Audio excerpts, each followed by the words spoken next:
အားလုံးမြင်ပါပါအခုဒီဗီဒီယိုကရန်ကုန်တိုင်းလှိုင်မြို့နယ်မှာဖြစ်သွားတာပါနေ့ကင်းဘက်တခုတ်ခိုးတဲ့ဆိုပြီးတော့အားလုံးဝိုင်းလိုက်ကြတယ်တခုတ်ကလည်းသူ့ကိုယ်သူကောက်ွယ်ဖို့တန်တုတ်ကိုကန်ပြီးတော့ခေါင်းမိုးဖို့တက်ပြေးသွားတယ်ကျွန်တော်တို့ဒီဗီဒီယိုအဆုံးနေကြည့်အောင်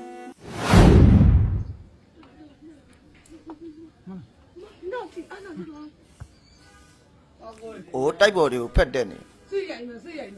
မလုပ်ပါနဲ့အန်ဒီရဲ့အားရနေဖင်းအောင်ရိုက်အောင်ဘယ်တော့ပါပြီတိုင်းပြည်ကအစုပ်ပြတ်တတ်နေနိုင်ငံရေးကမကောင်းချမ်းသာတဲ့လူတွေကြတော့လည်းထားတယ်မရှိအောင်ချမ်းသာဆင်းရဲတဲ့လူတွေကြတော့လည်း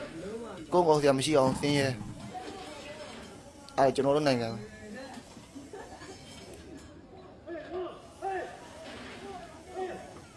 ဒီတူကြီးမမခိုးတော့မဟုတ်တော့ပါဘူးဒီနောက်ဘွေးတွေဘာတွေမှာအိုးခွက်ပကံတို့တန်တို့တန်သားတို့ဘာလို့လောက်ပဲဖြစ်မဲ့တူပါတယ်အဲ့လိုမျိုးကြည့်ပြီးတော့စိတ်ချက်မကောင်းကိုဖေရိုးကြီးအဲ့ဒါမှမသမနာဟိုကွန်မန့်နေတယ်မှာဝင်ရကြတယ်ရိုက်လိုက်လို့ဘာဖြစ်တယ်လို့ညာဖြစ်တယ်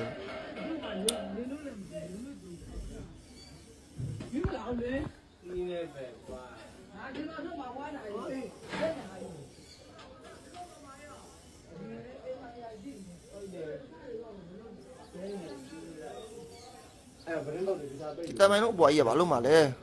ဟောဘွားနေရင်းနဲ့လှမ်းပဲအကုန်လုံးသူ့တွေ့လာနေဖာနေ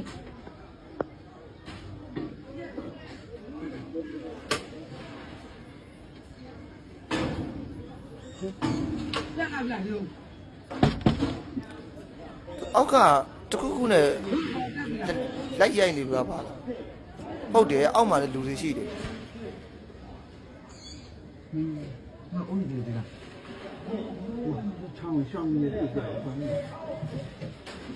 အဲ့ဒါမျိုးလို့လည်းဘောကတကယ်စစ်ဖို့ပေါ့ဒီတော့ကိုချောင်းသွားပြီတကယ်မရှိလို့ပဲဝိုင်းရဲ့အတွက်ခိုးစားတဲ့လူလားဒီအလုပ်ပဲလှုပ်ဆောင်နေတဲ့လူလား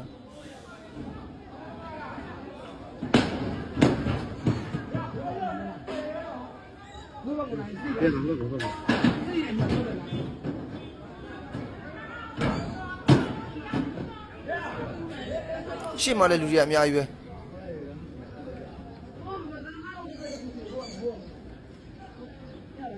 ဒီကိုဖမ်းပြီးတော့တတိချာချာစစ်ဆေးဖို့ပေါ့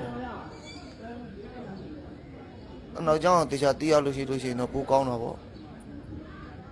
မီကမရီခေတ်ကာလနေထားရတချို့ဘွားတွေကတော်တော်ခါတယ်ဒါအဝေးပဲဒီဗီဒီယိုကဒီလောက်ပါပဲ